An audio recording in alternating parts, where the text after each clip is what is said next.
Eu cumprimento a todos com a paz do Senhor. Nesta noite, estou aqui para trazer uma palavra ao seu coração. Uma palavra que Deus colocou na minha mente, no meu coração.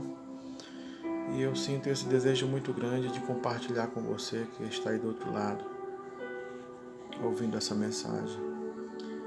Essa mensagem que Deus colocou no meu coração, ela fica no Evangelho de Lucas,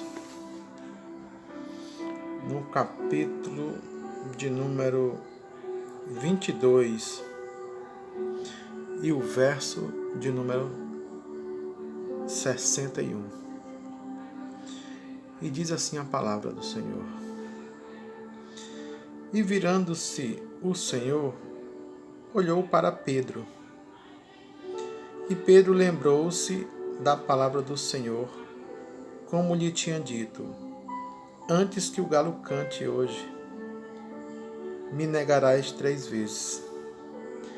E saindo Pedro para fora, chorou amargamente. Eu queria frisar aqui este momento em que a Bíblia fala: chorou amargamente.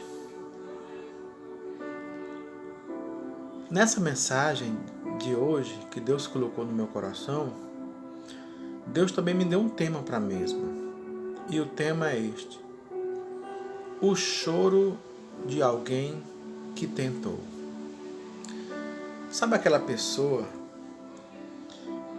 que fez de tudo para dar certo, que tentou de várias formas, aquela pessoa que deu o seu melhor, que investiu, e tudo parecia que ia dar certo, mas no final deu tudo errado. Aquela pessoa que hoje está chorando, aquele choro ali não é um choro qualquer, é o choro de alguém que tentou. Queridos, todos nós somos sabedores e conhecedores de que o ministério de Jesus, ele durou cerca de aproximadamente 3 anos e meio. Jesus, sabedor e conhecedor do período do seu ministério, sabendo ele que o seu ministério ia durar pouco tempo na terra, ele vai aproveitando minuto por minuto, segundo por segundo. Se você observar, quando Jesus inicia o seu ministério, ele já dá uma volta ali pelo mar da Galileia e começa a escolher e separar os seus primeiros discípulos. Por que Jesus fez isso? Jesus fez isso para quando ele viesse concluir o seu ministério, ele pudesse ter a certeza de que alguém na terra iria lhe representar ou dar continuidade daquilo que ele mesmo iniciou, que era a pregação do Evangelho. Então, para isso, ele corre contra o tempo.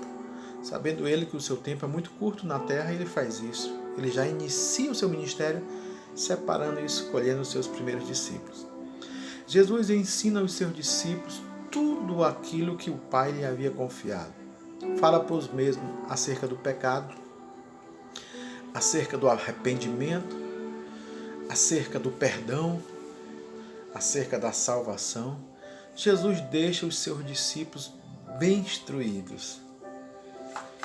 E ele vai aproveitando cada tempo do seu ministério.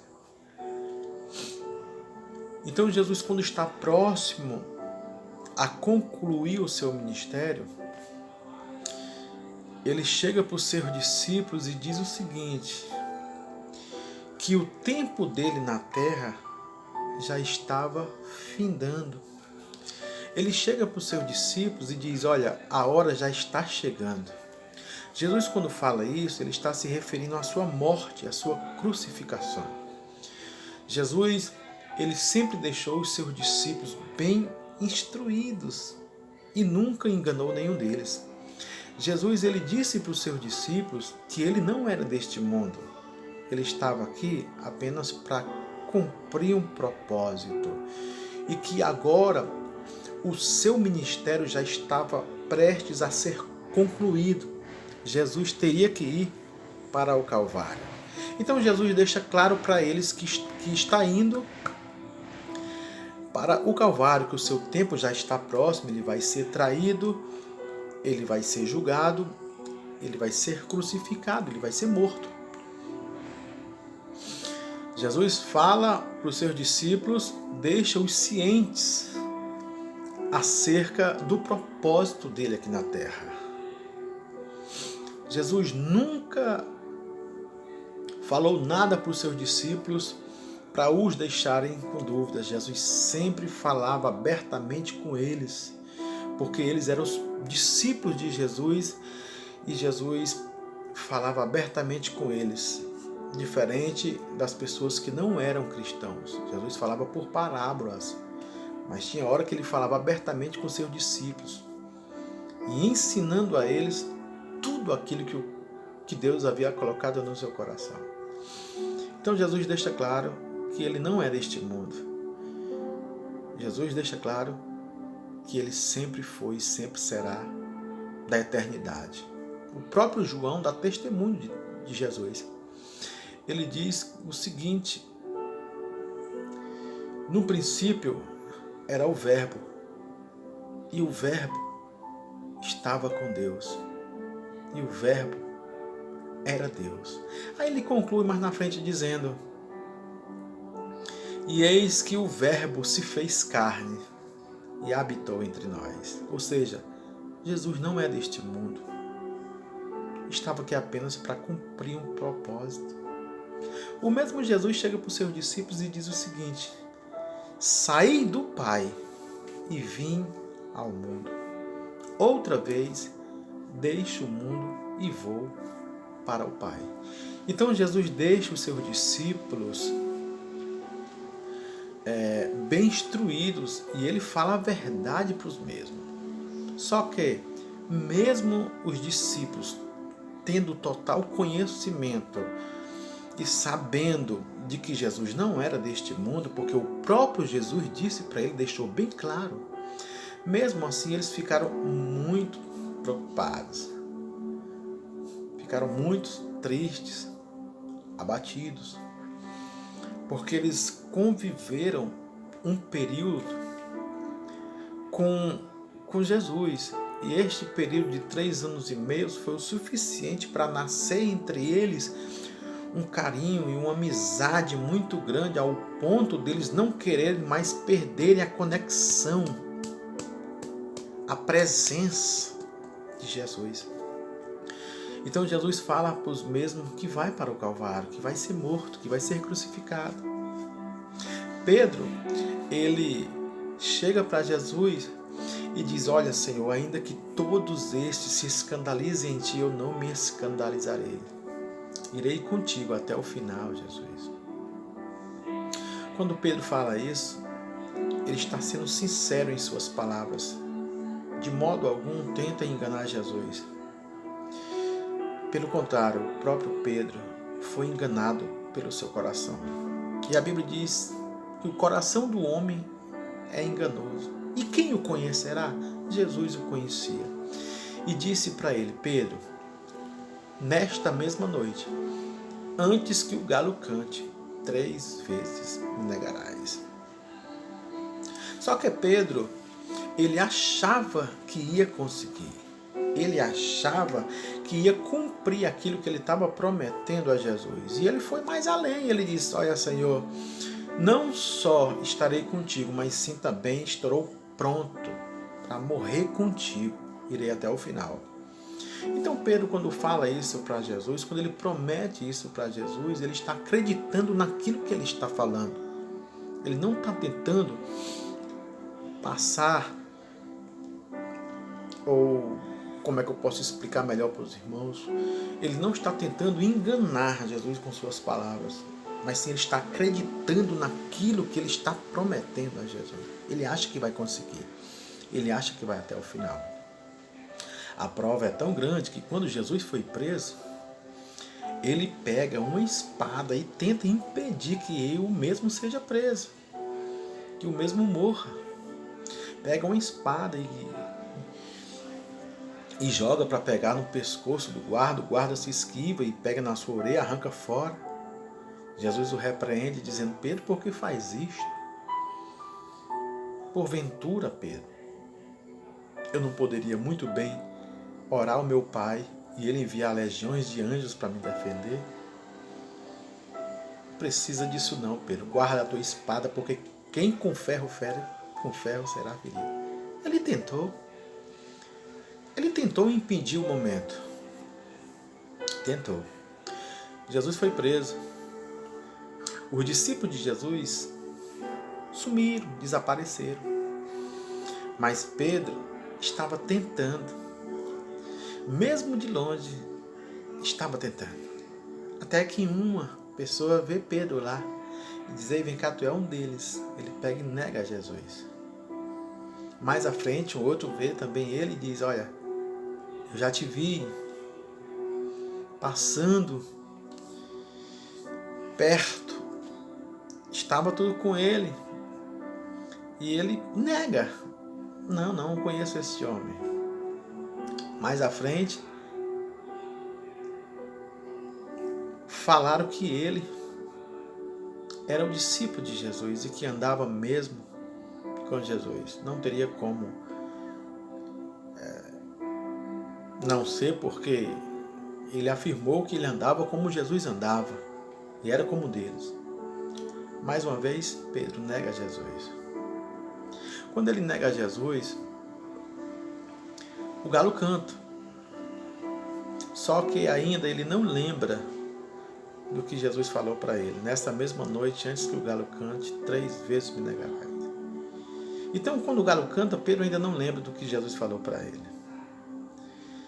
Mas a Bíblia diz que quando Jesus fixa os olhos nos olhos de Pedro, foi que Pedro veio lembrar daquilo que Jesus falou. E então, a Bíblia neste momento fala que Pedro chora amargamente.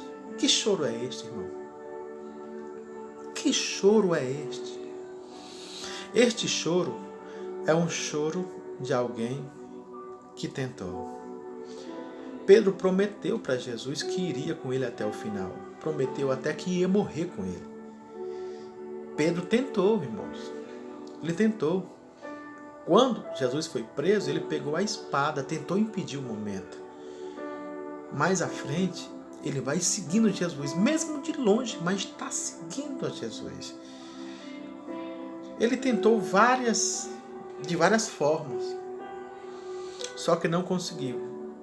E quando o galo canta, Jesus olha para ele em seguida e ele começa a lembrar do que Jesus falou para ele. Nesta mesma noite, antes que o galo cante, 3 vezes me negarás. Ficou frustrado. Pedro ficou frustrado ao ponto de chorar amargamente. Puxa, eu prometi para ele que iria até o final. Até tentei, mas não consegui. Eu estou tão decepcionado comigo. Que tipo de crente sou eu? Que tipo de líder sou eu? E agora, fiz uma promessa para ele e não cumpri. Eu tentei, tinha tudo para dar certo, mas no final deu tudo errado. Essa mensagem, ela tem um endereço certo, e é justamente para você que tentou, você que investiu no seu casamento, você que conviveu com esta pessoa há alguns anos, fez de tudo para dar certo. Seu esposo chegava, seu cônjuge, seu esposo chegava do trabalho e tinha ali já a toalha dele preparada, a roupa dele preparada, já tinha um jantar, você já tinha preparado o jantar, não faltava nada. Você lavava as roupas, você varria a casa, você fez de tudo.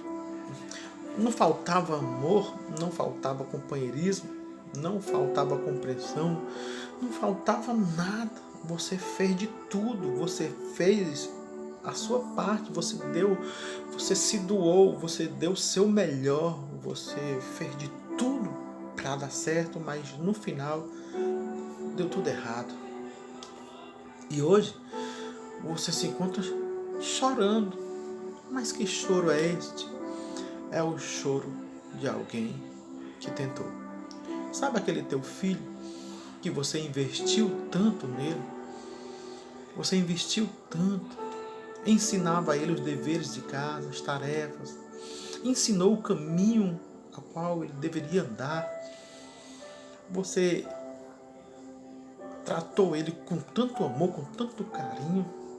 Tinha tudo para ele ser uma pessoa de bem, uma pessoa trabalhadora, uma pessoa que desse orgulho para você, mas infelizmente deu tudo errado.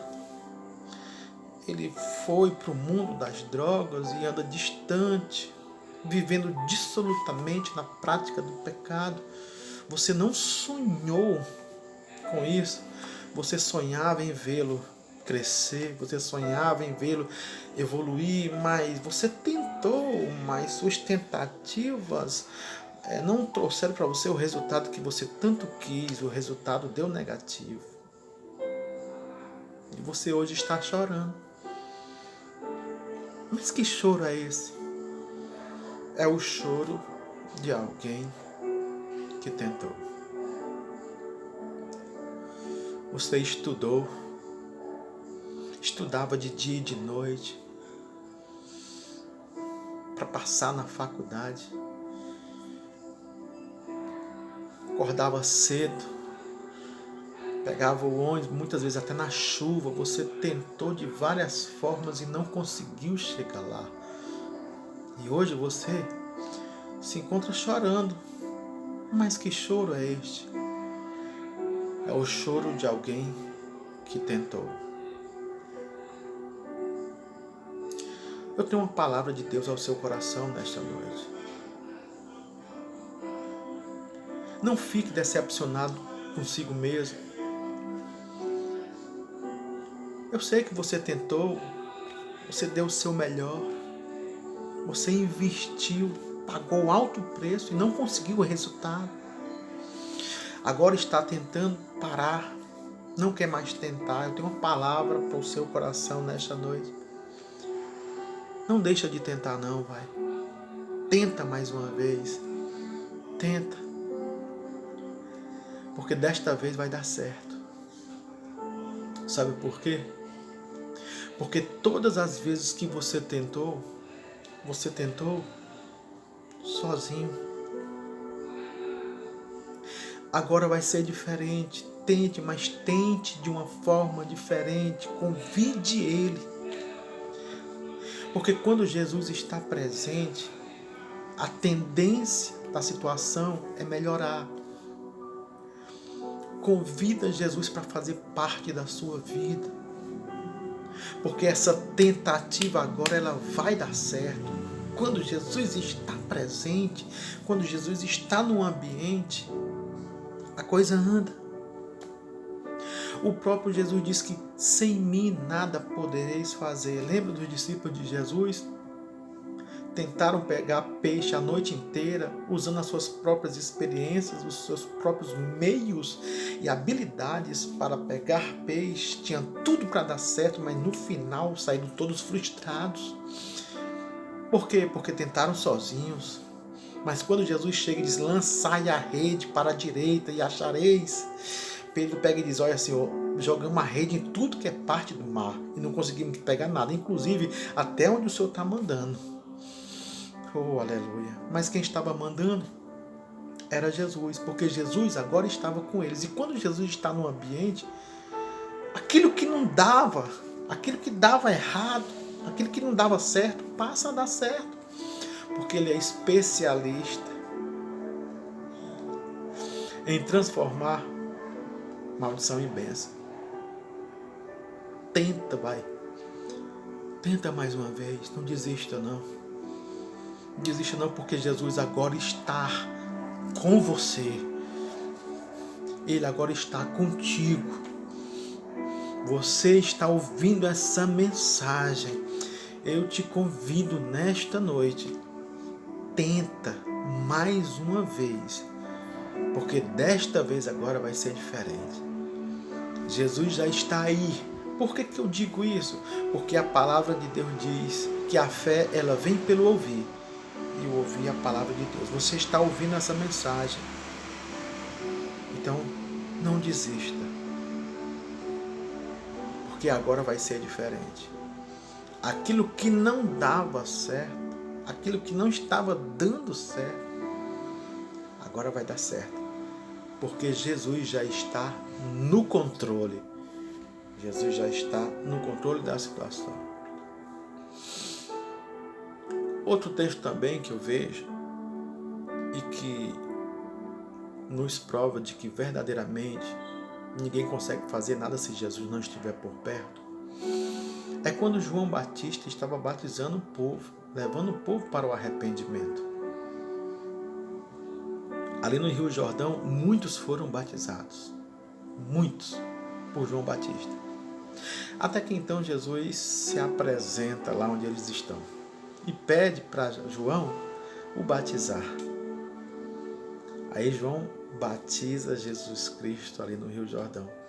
E a Bíblia diz que após Jesus ser batizado, os céus se abriu. Em seguida, o Espírito Santo de Deus desceu sobre ele. E houve uma voz muito alta, Deus dizendo: este é o meu Filho amado, a quem me comprazo, a quem tenho prazer. Agora observe que antes de Jesus se apresentar ali a João, João já tinha batizado muitos, mas nenhum deles, após o batismo, tiveram o privilégio de ver os céus se abrir. Nenhum deles, após o batismo, antes de Jesus, tiveram o privilégio de ver o Espírito Santo de Deus descer. Nenhum deles, após o batismo, tiveram o privilégio de ouvir Deus falar com eles. Mas por que isso só aconteceu com a pessoa de Jesus? Sabe por quê? É porque tem coisas na nossa vida que só acontecem quando Ele está presente, querido. Quando Ele está por perto. Ele mesmo diz: sem mim nada podereis fazer. Se aquilo que não deu certo para você até hoje, convida Ele a fazer parte do teu viver. Apresenta essa causa nas mãos dele. Creia, acredita, tenta mais uma vez, porque essa tentativa agora, ela vai ter êxito. Você vai chegar lá. Não importa como é que a situação esteja, tenta mais uma vez, porque com Jesus agora vai ser diferente. Ele está dizendo para você nesta noite: me convida para fazer parte do teu viver. Me convida para resolver essa situação que você ainda até agora não conseguiu resolver. Desce na minha presença, me convida, porque eu posso fazer aquilo que você não conseguiu fazer até agora. Porque comigo o negócio é diferente. Quando eu chego num ambiente, a situação muda. Quando eu chego no meio do mar que está agitado, onde há tempestade, o mar e o vento têm que se curvar diante de mim. Quando eu chego na vida de um homem que está completamente endemoniado com legiões de demônios, eles têm que se submeterem a mim. Quando eu chego na vida de uma pessoa que já está morta, a morte tem que dar o resultado. Ela tem que trazer a vida de volta. Porque quando eu estou presente, as coisas acontecem. Então a palavra que eu tenho para você é esta: não desista, não. Não deixe de tentar. Tenta mais uma vez, vai. Mas tenta com Ele. Amém? Deus te abençoe.